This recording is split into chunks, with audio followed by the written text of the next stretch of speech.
रजनीश की चौपाल में आप सभी का बहुत स्वागत है। आज मैं आपके लिए श्रीमती रजनी चतुर्वेदी जी की लघु कथा लेकर आया हूँ, जिसका शीर्षक है मेरी माँ। माँ रोज की तरह काम जल्दी जल्दी निपटा रही थी। आज किसी फंक्शन में भी जाना था।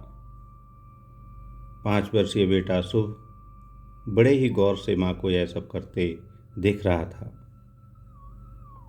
माँ, जब मैं बड़ा हो जाऊंगा ना, तो आपको रानी बनाकर रखूंगा।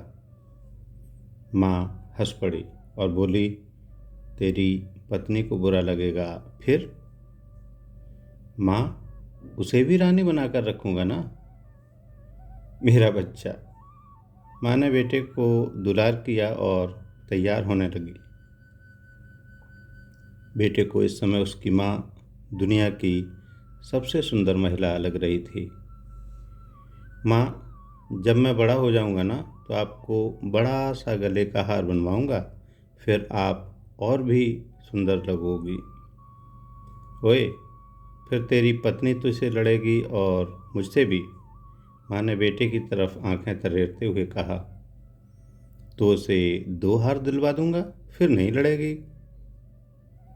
और अगर तेरी पत्नी ने तुझे अपनी माँ से ही अलग रहने को कहा तो?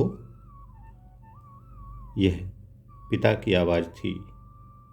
उनकी आंखों में दर्द उतर आया था। आवाज़ भर्रा गई थी। ये बात अपने बेटे से कहते कहते अचानक पति की यह बात सुन पत्नी कभी अपने बच्चे को तो कभी पति को देखती रह गई। शायद हृदय परिवर्तन हो रहा था। लघु कथा समाप्त हुई।